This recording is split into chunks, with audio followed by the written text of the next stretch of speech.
Hi, everybody, and welcome to a new episode of When Life Happens. Today, I will talk to Dr. Shirley Steinberg. She lives and works in Calgary, where she holds the chair on research in critical use studies. She is also a visiting professor at the University of Barcelona and Murdoch University.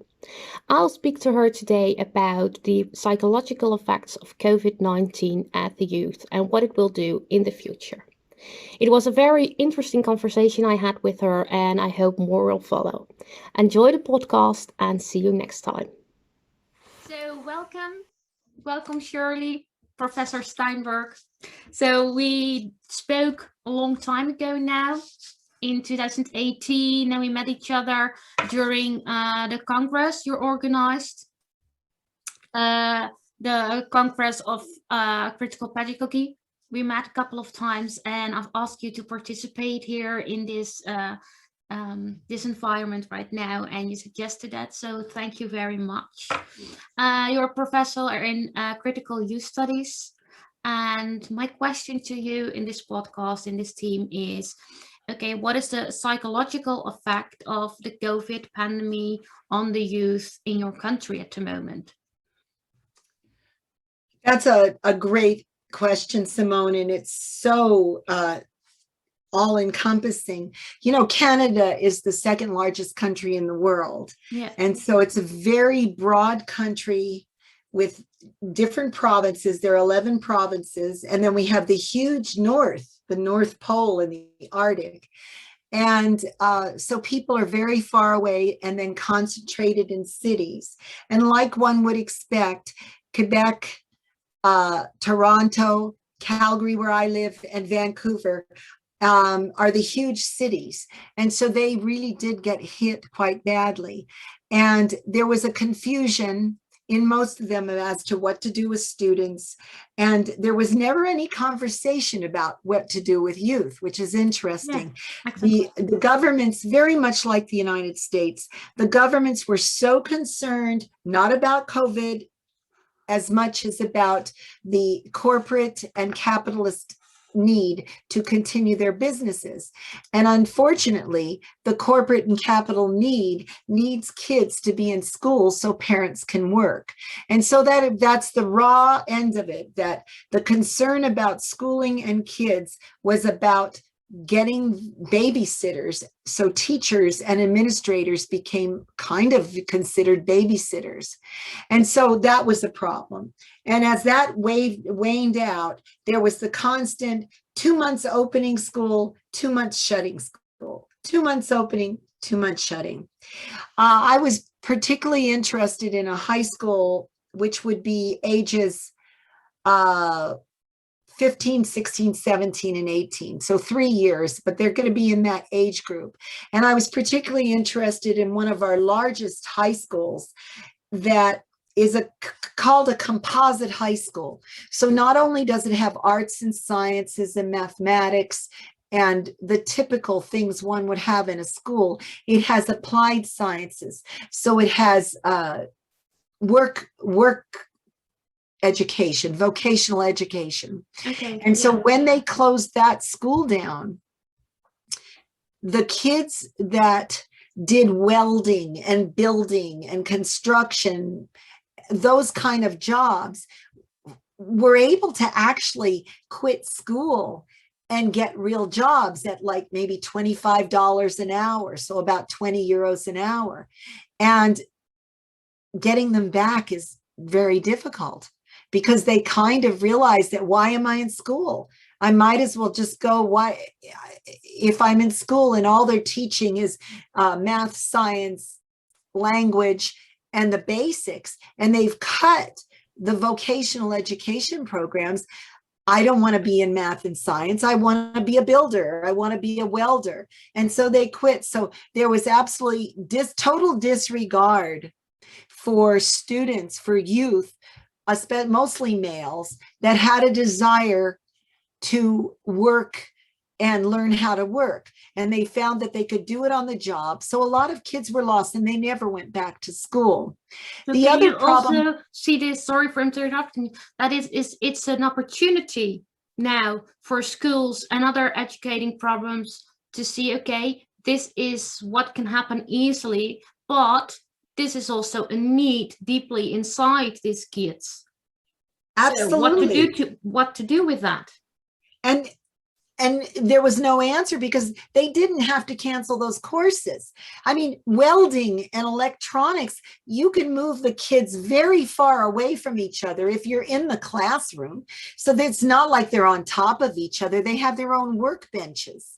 So it wasn't that. It was just kind of what we're going to do is we're going to contain all the kids. So what they do at the schools, at least I'm familiar with, is they leave them there for sometimes 3 hours for one class. And they're in one room. In one room.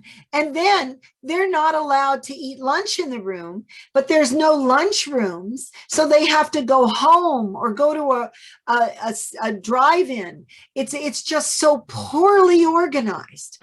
And so there was this, but then the virus would go up and then they'd close the schools. So there's this constant inaccurate understanding of what youth are, and no facilities, nothing. So the youth in our country and in most North America, and I think places, they can quit school at 16. And in some cases, maybe 14 or 15, I think, if they're farm families and they want their kids to farm. Mm-hmm. So there is no incentive to ever go back to school again. And it is only the best students that seem to be succeeding. So some of the students I know and work with, they hate it, but they're ready to graduate, they're ready to finish, and they'll stick through a 3-hour English course every day. Wow.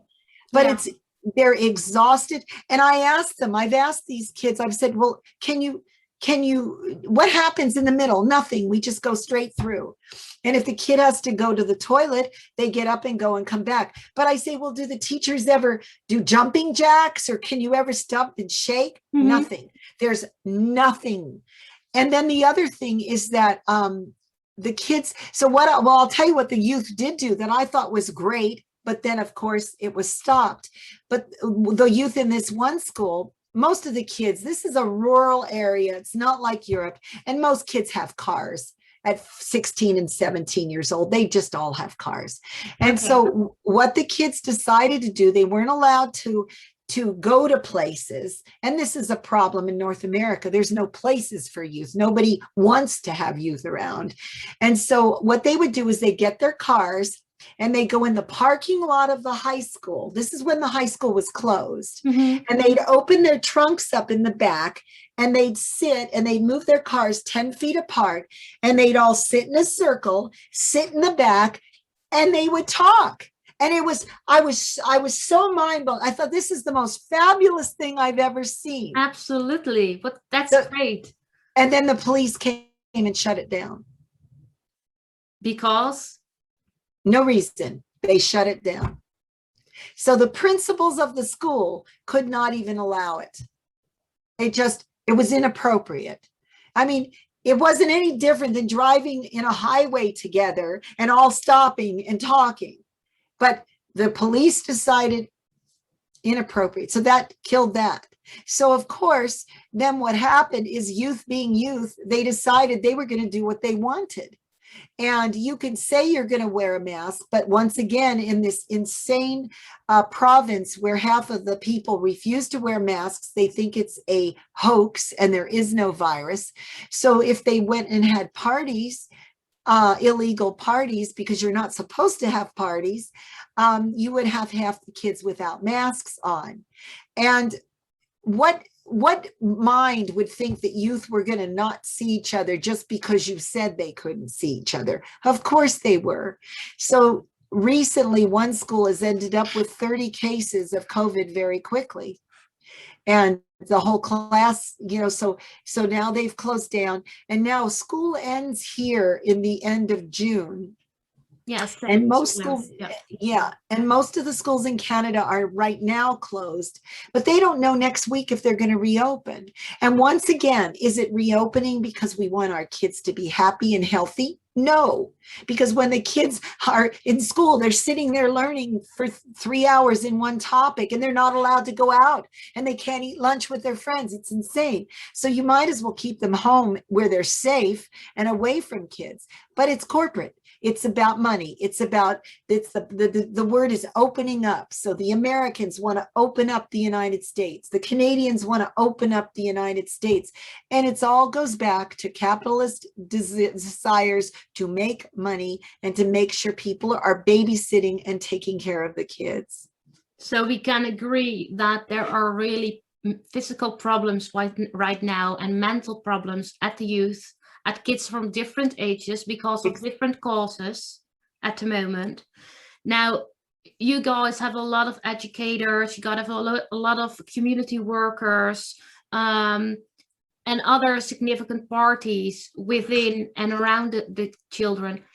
What do you think they can do now, and how can they participate now for those kids in a critical way? It's very difficult because there's not even a non-critical way to participate.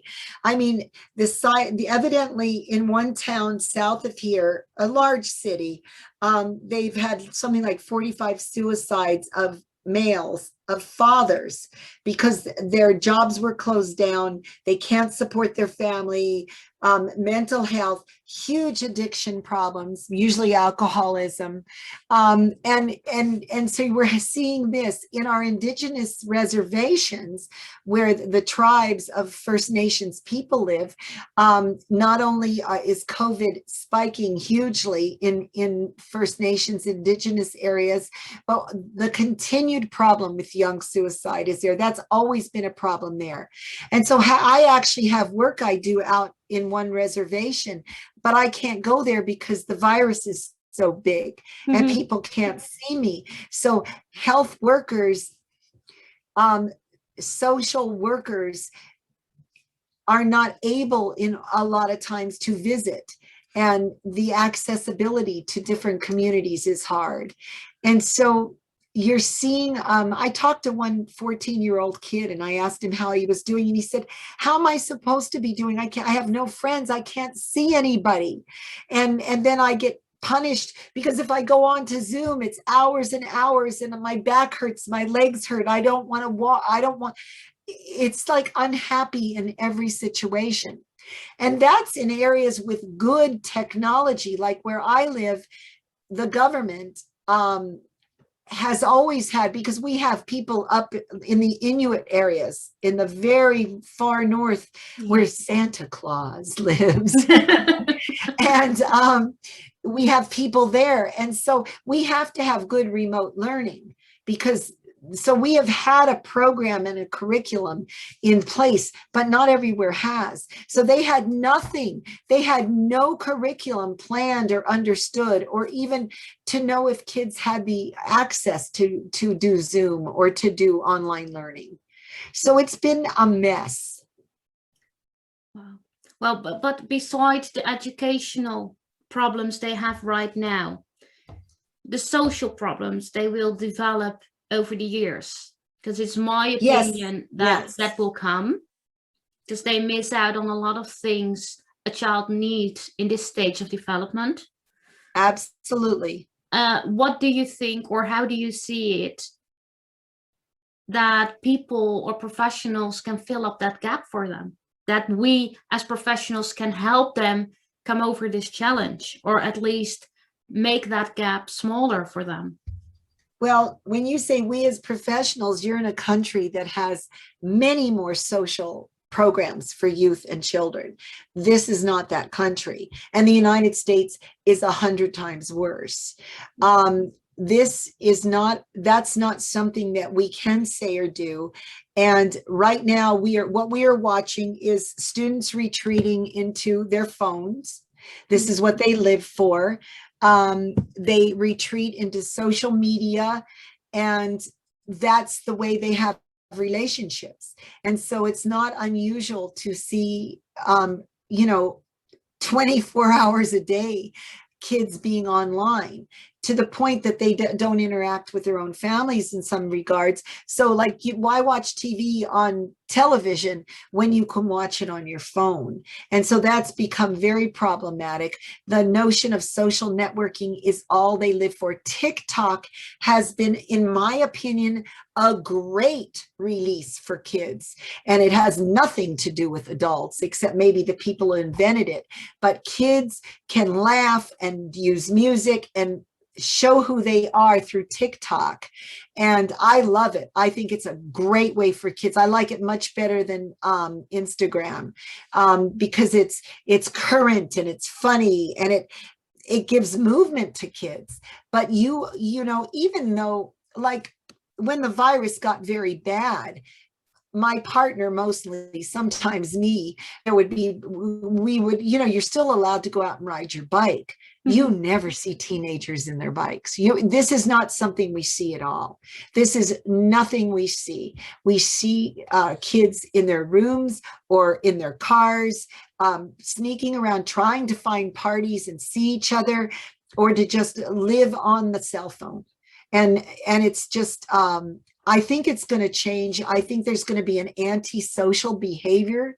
There's going to be maybe very quick hookups sexually. I think that we'll see an increase in sexual diseases, hopefully not pregnancies, but probably, and in early sexual activity, which I have been aware of in ages much younger than normally, I would say, and I don't like to say normal, but in your traditional city area, maybe 16 and 17 and 18, kids are becoming more sexually aware.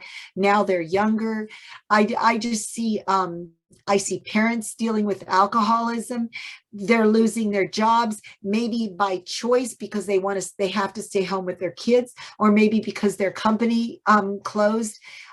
It's not being handled well. In Canada, in my job, we have $800 for mental health. So that would be 5 visits with a therapist. There is no free mental health. No. And that's just because I'm in a privileged position. Most, like, people who work in banks or other things, they don't get extra insurance. We have socialized medical insurance, but none of it helps mental health, except maybe psychiatry, but not therapy. And so people are not having therapy. And the other thing is, like, for instance, to visit your therapist, even if you're going to pay, it's on Zoom. And we have this huge exhaustion of Zoom anyhow. And so there are so many problems. And I think your questions are so good. But I can tell you that I do predict tremendous psychological problems. And I don't know what we can do, because there's no we to help. Well, that's really devastating answer, actually, and a frightful answer and perspective to look at. Because do you think, or I think I know your answer, but do you think the identity forming of youngsters is now on hold? Absolutely. We would call it like arrested development. Absolutely. And when you say youngsters, I mean, we're talking from about 9 or 10 is where I see youth begins, and then going on. And then what about I have a young girl that I've worked with for a very long time. She's a genius, a sparkling star. And she comes from a First Nations reservation, so a very difficult life, but she got a full scholarship for 4 free years and housing at a fabulous, very important university. After the first semester, she came home for the holidays in December. She couldn't go back. And so she's now in her 2nd year doing it online. All those dreams she had of being away and in a environment where she had won this scholarship, and she was like the star of her reservation in a sense, and she was so brilliant. She is so brilliant, but she's now back with a dog, with her little dog, and all alone watching these Zooms, forgetting that. My own child, my own daughter's daughter graduates in 2 months, and she expects to go to Victoria to university. And she says, I'm going to go even if the university is closed. So she's going to get an apartment and still do Zoom because the university is closed. But I think you hit there one of the major points right now is not being able to dream any longer, not to have a perspective in life itself. I think if I speak for myself, that is one of the major points we have as a human being, and we never realized that until now, that perspective, dreams, things you love, your identity, it's the core of your existence. And take that away, it is really, like this. And you see what happens. Exactly. It's an immediate, it's stolen. And it's interesting when I talk to my own kids, the little ones, and say, what do you want for your birthday? They don't even care. It's very interesting, like how much Lego, how many books, how many toys, how many PlayStations can you own? You know, they have it all because their parents have tried to give them stuff because they're in the middle of a pandemic. Bicycles go unridden even if they have bicycles because they're not supposed to go out. And then, you know, it's everything is about danger. And this lack of reality, of ability to say, this is serious. We need to stay home and get over it. None of our government, they can't do it. So they open and they close and they open and they close and they allow it. That's not a point you have there.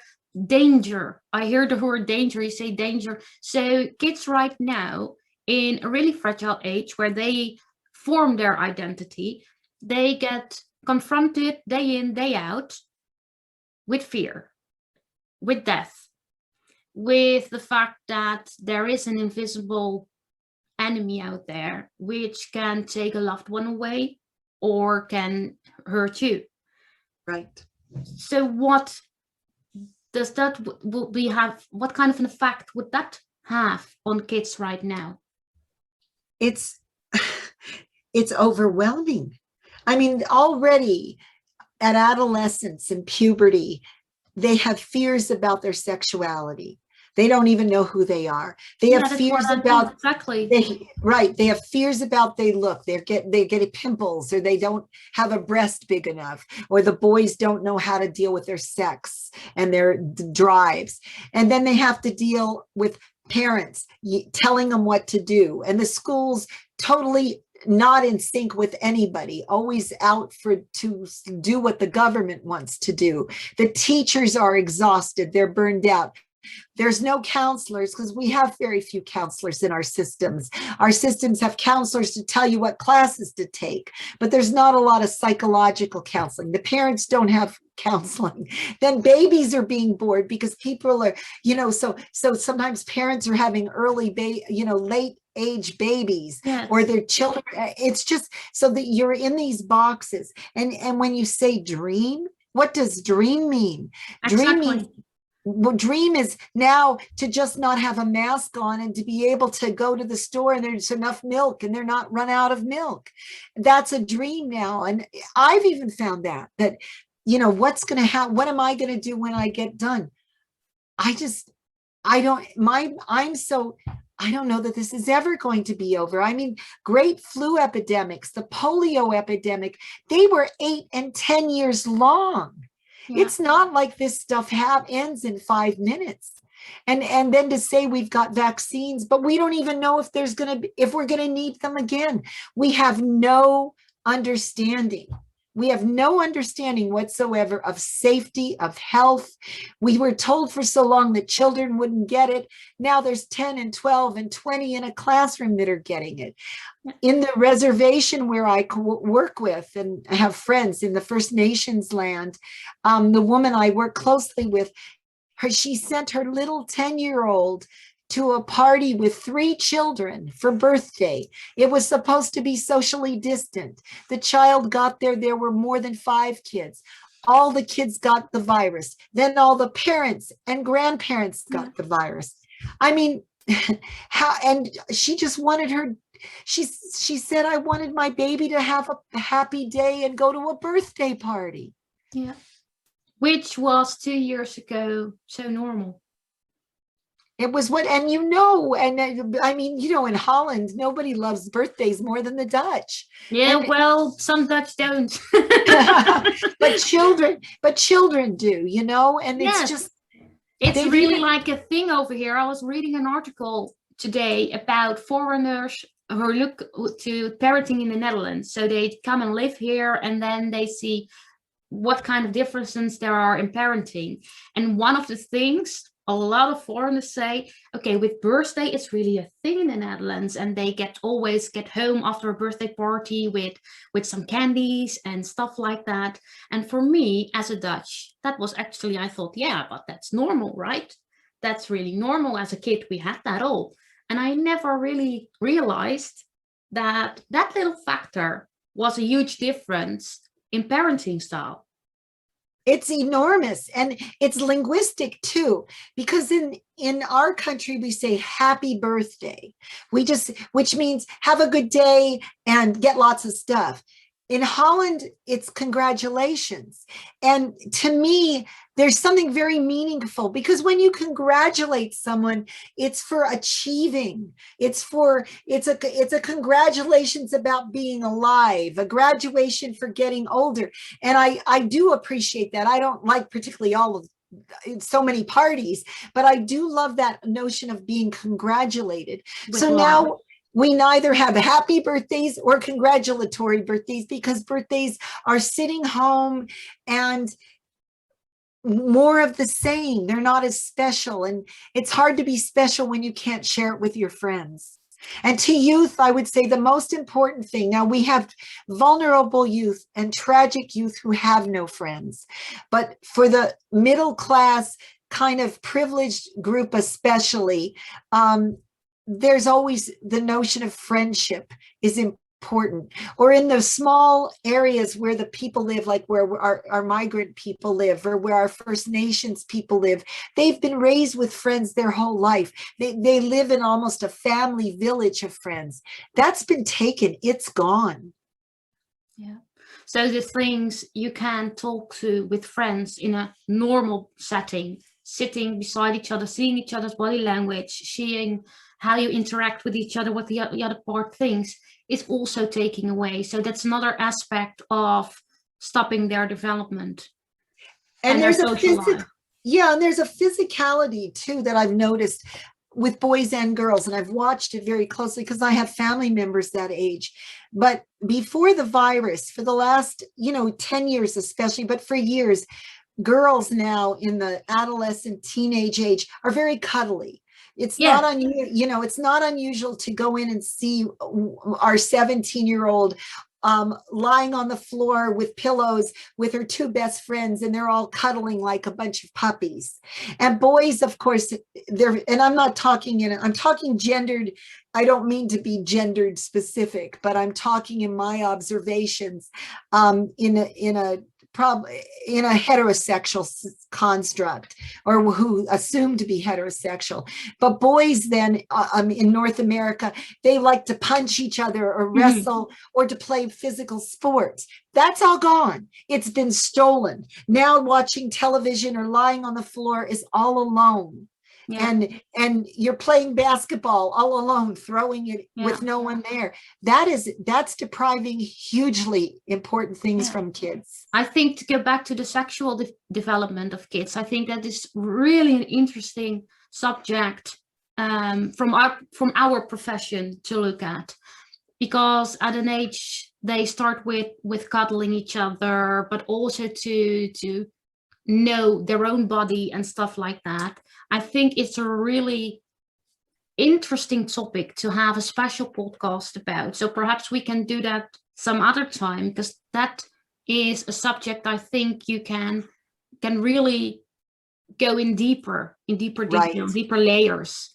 And I think it's a subject that needs that to have different layers in it. I think, being in Holland, another difference about the Dutch is the openness about sexuality and performance and sexual activity. And that is so deeply Protestantized here. Mhm. And that's in every culture. It's just not open. And so the lack of conversation is hard enough, but now the lack of conversation with even your friends or your teachers, there's no one there. So you have kids starting their lives in puberty without, sometimes parents aren't home because they're working. There's no teacher, there's no school support system, and there's no other people to say, hey, does this happen to you? So they can't even have that conversation. Yeah. Well, Shirley, I think the conversation itself, we saw a lot of devastating things right now. We talked about a lot of topics which are not fun to talk about, but which is necessary right now. I think it's necessary to think about, necessary for people to talk about. And of course, we really hope that someday this will come to an end and we have a light at the end of the tunnel. I really want to thank you for this conversation, for your professionality, your openness in this. I hope that I can speak to you someday, another time again, and that we all can listen to your wisdom on these topics. So again, here from the Netherlands, thank you so much. Thank you, Simone. Okay. Be well.